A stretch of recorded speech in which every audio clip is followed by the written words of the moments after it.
당뇨라는 말을 들으면 어떤 사람은 바로 주사와 병원, 심각한 합병증이 떠오르고 또 어떤 사람은 그냥 혈당 조금 높은 거지 뭐하고 대수롭지 않게 넘깁니다. 그런데 정말 무서운 사람들은 두 번째 부류예요. 아프지도 않고 특별히 불편하지도 않으니까 자신은 아직 괜찮다고 믿는 사람들. 제가 오늘 들려드릴 이야기는 바로 그런 분들 중 한 분, 그리고 그분이 몇 년 동안 무심코 먹어왔던 음식 3가지에 대한 이야기입니다.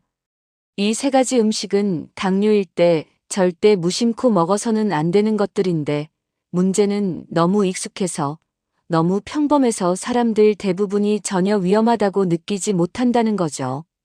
주인공은 올해 70이 된 한 남성입니다.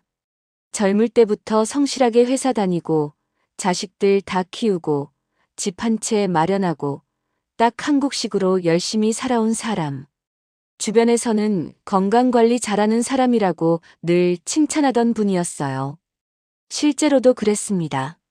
술, 담배 거의 안 하고 밤늦게까지 먹는 버릇도 없고 기름진 고기도 많이 안 좋아했습니다. 본인 말로는 나는 뭐 안 좋은 건 다 안 해. 몸에 좋은 것만 챙겨 먹어. 라고 했죠.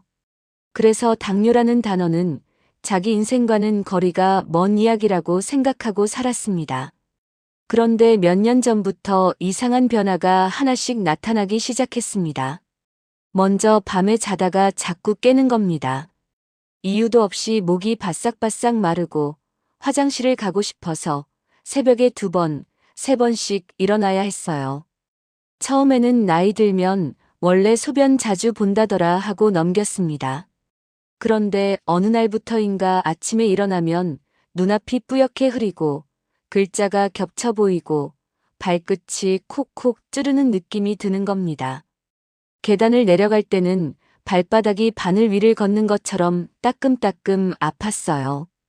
그래도 그는 병원에 가지 않았습니다. 원래 나이 들면 그렇지. 다 그렇겠지 뭐. 그런데 어느 날 동네 공원을 천천히 걷다가 갑자기 다리가 풀리듯 힘이 쭉 빠지더니 심장이 쿵쾅거리기 시작했습니다. 숨이 턱까지 차올라서 벤치에 털썩 주저앉았죠.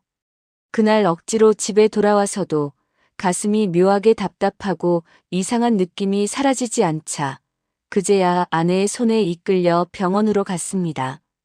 병원에서 피를 뽑고 소변을 보고 이것저것 검사를 하고 결과를 기다리던 중 간호사가 한마디를 했습니다. 선생님, 혹시 당뇨 있으셨어요?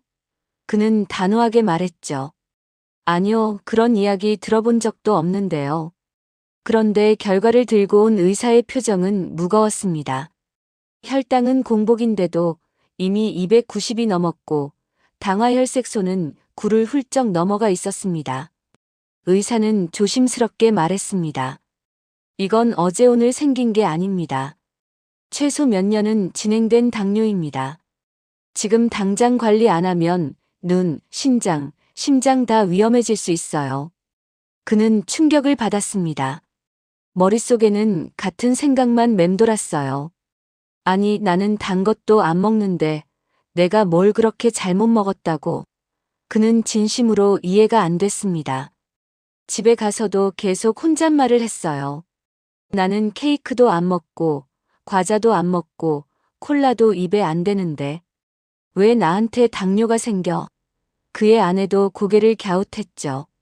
여보, 우리는 맨날 집밥만 먹고 밖에서 기름진 거 잘 먹지도 않는데 이상하네. 며칠 뒤 그는 영양 상담을 받으러 다시 병원에 갔습니다. 거기서 영양사가 조용히 물었습니다. 선생님, 평소에 어떤 것들 자주 드세요? 아침, 점심, 저녁 간식까지 솔직하게 말씀해 주세요. 그러자 그는 자신 있게 말했어요. 저는 아침에는 꼭 밥 먹고요. 점심도 집에서 밥 먹고 저녁도 가능하면 밥 먹습니다. 밥을 많이 먹지는 않아요. 반 공기, 많아야 한 공기. 국이랑 김치, 반찬 조금씩. 아주 일반적인 식사죠. 국수는 가끔, 라면도 가끔, 그리고 간식은 거의 안 먹어요. 대신 과일은 자주 먹죠. 과일은 몸에 좋으니까요. 영양사는 그 말을 듣고 살짝 미소를 지었습니다. 그리고 차분하게 한마디 했습니다. 선생님, 사실 지금 말씀하신 그 식단 안에 당뇨일 때 절대 조심해야 할 음식이 3가지나 들어 있습니다. 그리고 그게 선생님 혈당을 망가뜨린 주범일 수 있어요. 그는 믿을 수 없다는 표정으로 영양사를 쳐다보았습니다. 아니, 나는 자극적인 것도 안 먹고 몸에 좋은 것만 먹는데 뭐가 문제라는 거예요? 이 대목에서 많은 당뇨 환자들이 그와 똑같은 반응을 보입니다. 나는 많이 안 먹는다. 나는 자극적인 거 안 먹는다. 나는 단 거 안 먹는다. 그런데도 혈당은 높고 약은 점점 늘어나고 몸은 점점 더 피곤해집니다. 이유는 단순합니다. 진짜 위험한 음식 3가지를 매일 아무 생각 없이 심지어 건강하다고 믿으면서 먹고 있기 때문입니다. 가장 먼저 문제였던 건 아침마다 먹던 밥이었습니다. 그는 늘 이렇게 말했습니다. 나는 밥을 많이 안 먹어. 반 공기만 먹어. 하지만 반 공기든 한 공기든 흰쌀밥 자체가 문제였습니다. 흰쌀밥은 입에 들어갈 때는 그냥 밥인데 위에 들어가서 소화되는 순간 포도당 덩어리로 변합니다. 그리고 그 포도당은 단시간에 혈당을 치솟게 만듭니다. 몸이 감당할 틈도 주지 않고 순식간에 올라가는 그 혈당이 매일 아침마다 그의 혈관을 두들기고 있었던 겁니다. 혈당이 한번 쭉 올라가면 우리 몸속 혈관 안쪽 벽이 상처를 입습니다. 그 상처가 반복되면 혈관이 두꺼워지고 딱딱해지고 결국엔 막히기 쉬워지죠. 그래서 당뇨가 있는 사람은 심근경색, 뇌졸중 같은 혈관 질환이 잘 생깁니다. 그런데 그는 이런 메커니즘을 전혀 모르고 있었습니다. 그저 배고픈데 밥 조금 먹어야지라고만 생각했죠.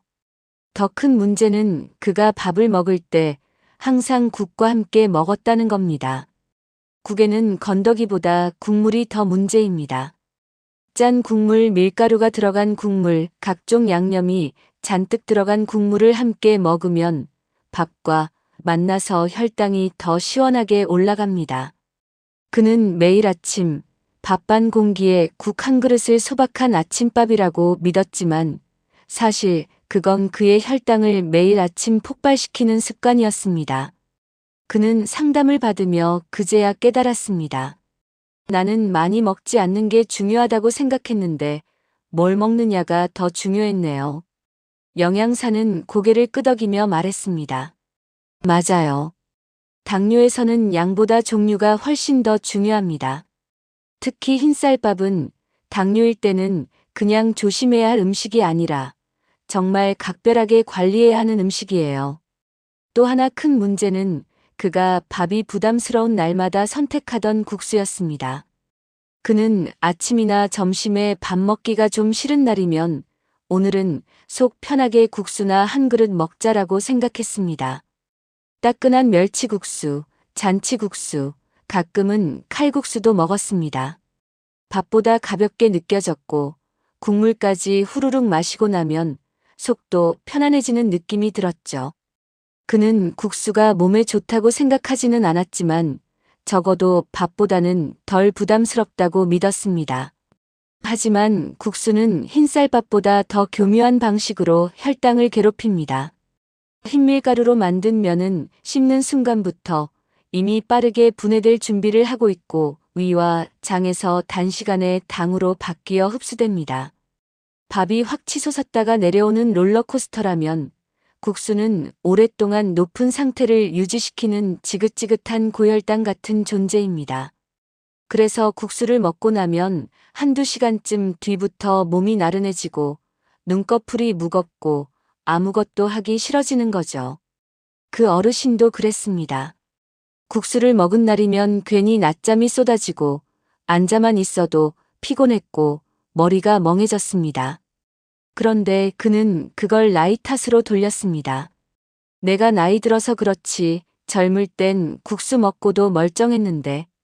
그 말은 맞는 말이지만 동시에 무서운 말이기도 합니다. 젊을 때는 몸이 어느 정도 버텨줬지만 나이가 들면서 췌장 기능이 떨어지고 근육량이 줄어들고 인슐린 저항성이 생기면서 예전과 똑같이 먹어도 혈당이 더 높게 더 오래 유지되기 때문입니다. 의사는 이렇게 설명했습니다. 밥이 선생님 혈당을 한번 올려놓는다면 국수는 그 혈당을 계속 잡아놓는 역할을 합니다. 그러면 혈관이 쉴 틈이 없어요. 하루 종일 높은 혈당에 시달리게 됩니다. 그 말을 듣고 그는 입을 다물지 못했습니다. 자신이 몸을 생각해서 선택한 가벼운 한 끼가 사실은 더 치명적인 선택이었다는 것을 알게 됐기 때문입니다. 그리고 무엇보다 충격적인 건 그가 건강을 위해 챙겨 먹었다고 믿었던 과일이었습니다. 그는 단 음식을 좋아하지 않았습니다. 빵, 케이크, 과자, 아이스크림 이런 것들은 거의 입에도 대지 않았어요. 그 대신 아내가 깎아주는 사과, 배, 포도, 귤, 감 같은 과일을 몸에 좋은 간식이라고 믿고 꾸준히 먹었습니다. 특히 식사 후 입이 심심하면 과일 한 조각 정도는 괜찮겠지 하고 먹는 습관이 있었죠. 그런데 과일 속에는 생각보다 훨씬 많은 당이 들어 있습니다. 특히 당뇨 환자의 몸에서는 과일의 당이 설탕만큼, 아니 때로는 더 빠르게 흡수되기도 합니다. 감, 포도, 바나나, 잘 익은 배 같은 과일은 혈당을 치솟게 만드는 대표적인 과일들입니다. 문제는 이게 케이크처럼 내가 지금 단 걸 먹고 있다는 느낌이 들지 않는다는 거예요. 입안에서 느껴지는 이미지는 신선함이고 머릿속에는 비타민, 식이섬유, 건강 같은 단어가 떠오르니까요. 그 어르신도 똑같았습니다. 그는 과일을 먹을 때 죄책감이 없었습니다. 오히려 내가 단 건 안 먹으니까 이 정도 과일은 몸에 좋겠지라고 생각했습니다. 가끔은 밥은 조금 줄이고 과일을 더 먹기까지 했어요. 당을 줄이기는커녕 혈당을 더 자주 흔드는 선택을 하고 있었던 겁니다. 영양사는 그의 식단을 듣고 이렇게 말했습니다. 선생님 말씀처럼 과일이 건강식인 건 맞아요. 하지만 그건 당뇨가 없을 때 이야기입니다. 이미 혈당 조절에 문제가 생긴 지금은 과일은 비타민이 아니라 당으로 봐야 합니다. 특히 식사 후에 드시는 과일은 방금 올라간 혈당 위에 한 번 더 불을 붙이는 셈이에요. 그제야 그는 지난 몇 년이 떠올랐습니다. 밥을 먹고 나면 피곤해서 소파에 누워 TV를 보다가 아내가 사과 깎았어, 감 깎았어 하고 부르면 반가운 마음에 일어나 과일을 먹던 장면들이 주마등처럼 떠올랐죠. 그때마다 그는 그래도 우리는 과자는 안 먹잖아. 과일 먹는 게 낫지. 라고 말했었습니다. 그런데 알고 보니 그게 그의 혈당을 매일같이 망가뜨리는 마지막 한 방이었어요. 이렇게 세 가지, 흰쌀밥, 국수, 과일. 이건 교과서에서 말해주는 딱딱한 위험식품 목록이 아니라 실제로 한 사람의 삶을 뒤흔든 진짜 범인들이었습니다. 그리고 이건 그 사람만의 이야기가 아니라 수없이 많은 당뇨 환자들이 반복하고 있는 평범한 일상의 한 장면입니다. 그는 상담을 받은 뒤 결심했습니다. 일단 이 세 가지만 바꿔보자. 거창하게 다 바꾸려고 하지 않고 가장 큰 문제 세 가지만 손떼보기로 한 겁니다. 아침밥은 흰쌀밥 대신 현미와 잡곡을 섞어서 아주 작은 공기에 담아 먹기 시작했습니다. 국은 국물은 최대한 줄이고 건더기 위주로 먹거나 아예 싱겁게 끓여 조금만 먹었습니다. 국수는 일단 끊었습니다. 정말 먹고 싶은 날에는 양을 절반으로 줄이고 면보다 채소를 더 많이 넣어 먹었습니다. 과일은 완전히 습관을 바꿨습니다. 식사 후 과일은 원칙적으로 끊고 꼭 먹고 싶을 때는 아주 소량만, 그것도 혈당이 상대적으로 안정된 시간대에 맞춰 먹었습니다. 감, 포도처럼 특히 당이 높은 과일은 거의 입에 대지 않고 사과나 귤도 얇게 썰어 두세 조각 정도만 먹었습니다. 처음에는 허전했습니다. 식사 후에 당연하게 먹던 과일이 사라지니까 뭔가 하나 빠진 느낌이 드는 거죠. 하지만 한두 주가 지나자 몸이 달라지기 시작했습니다. 가장 먼저 달라진 건 아침이었습니다. 예전에는 밤에 두세 번씩 깨서 물 마시고 화장실 다녀오느라 숙면을 못했는데 이제는 한 번도 안 깨고 푹 자는 날이 늘어났습니다. 아침에 일어나도 머리가 덜 멍하고 눈앞이 흐릿한 느낌도 조금씩 줄어들었습니다. 발끝이 찌릿찌릿하던 느낌도 서서히 덜해졌습니다. 예전에는 아침밥을 먹고 나면 오히려 졸음이 쏟아져서 소파에 누워야 했는데 이제는 식사 후에도 몸이 훨씬 가벼웠습니다. 3달이 지나고 그는 다시 병원에 갔습니다. 피를 뽑고 결과를 기다리는 동안 예전처럼 불안했지만 한편으로는 몸이 좋아졌다는 걸 스스로 느끼고 있었기에 기대도 됐습니다. 수치가 나오고 의사가 말했습니다. 선생님, 많이 좋아지셨어요. 당화혈색소가 크게 내려갔습니다. 이대로만 더 유지하시면 합병증 위험도 훨씬 줄어듭니다. 그 말을 듣는 순간 그는 속으로 생각했습니다. 내가 괜히 늦게 안 온 게 아니구나. 그때라도 바꾸길 잘했구나. 당뇨라고 해서 인생이 끝나는 건 아닙니다. 하지만 당뇨를 가볍게 보고 여전히 예전처럼 먹고 마시고 살면 어느 순간 몸이 먼저 쓰러집니다. 그리고 그때는 이미 돌이킬 수 없는 손상이 진행된 뒤인 경우가 많습니다. 그래서 중요한 건 지금 이 순간입니다. 나는 지금도 여전히 흰쌀밥을 아무렇지 않게 먹고 있는지, 배부르다고 밥 대신 국수 한 그릇을 먹고 있는지, 과일은 몸에 좋지 하면서 식사 후마다 과일을 잔뜩 먹고 있는지 스스로에게 솔직하게 물어봐야 합니다. 당뇨일 때 절대 먹어서는 안 될 음식 3가지. 이 말은 사실 조금 자극적인 표현일지도 모릅니다. 하지만 그만큼 강하게 기억해야 한다는 뜻이기도 합니다.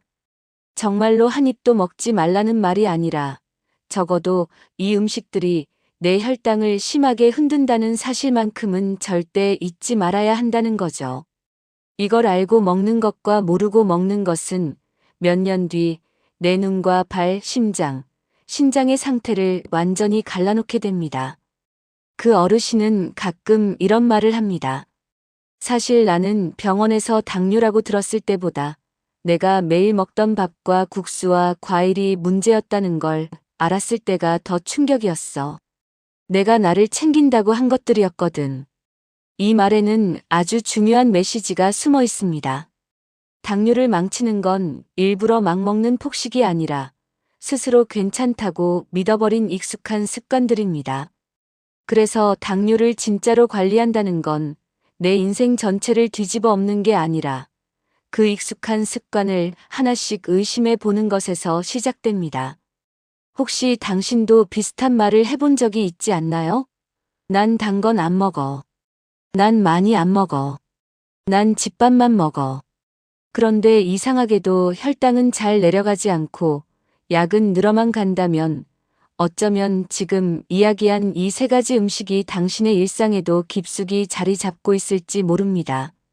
밥을 줄였다면서 흰쌀밥은 그대로 먹고 있지는 않은지, 밥 대신 가볍게 먹는다며 국수를 선택하고 있지는 않은지, 과자 대신 건강 간식이라며 과일을 마음껏 먹고 있지는 않은지, 오늘 식사를 떠올리면서 한번 점검해 보셨으면 합니다.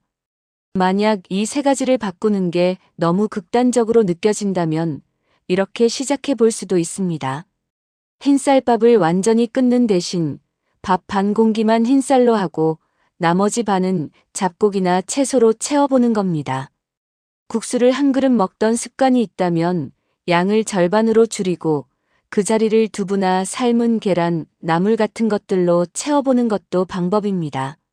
과일이 너무 끊기 힘들다면 식사 후가 아니라 혈당이 비교적 안정된 시간에 아주 얇게 썬 한 조각만 먹어보는 식으로요. 이런 작은 조정만으로도 혈당 그래프는 분명히 달라집니다. 중요한 건 나는 이제 아무것도 먹을 수 없다는 절망이 아니라 나는 이제 무엇이 내 몸을 공격하는지 정확히 알고 있다는 확신입니다. 모를 때는 두렵지만 알고 나면 선택할 수 있습니다. 그리고 선택할 수 있게 되는 순간 당뇨는 나를 끌고 다니는 괴물이 아니라 내가 다루고 관리할 수 있는 상대가 됩니다. 이 차이는 생각보다 훨씬 큽니다. 매 끼니마다 죄책감을 느끼며 먹는 삶과 알고도 의식적으로 조절하면서 먹는 삶은 완전히 다르니까요. 오늘 이야기의 주인공처럼 당신도 몇 달 뒤에 이렇게 말할 수 있기를 바랍니다. 예전에는 왜 이렇게 힘들었는지 이제 알겠어요. 밥, 국수, 과일. 이 세 가지만 조심해도 이렇게 몸이 달라지는구나. 그리고 그때 느끼게 될 겁니다. 당뇨를 무서운 병으로만 볼 필요는 없다는 걸. 다만 절대 가볍게만 봐서는 안 된다는 것. 그 사실만큼은 오래 기억해 주셨으면 좋겠습니다.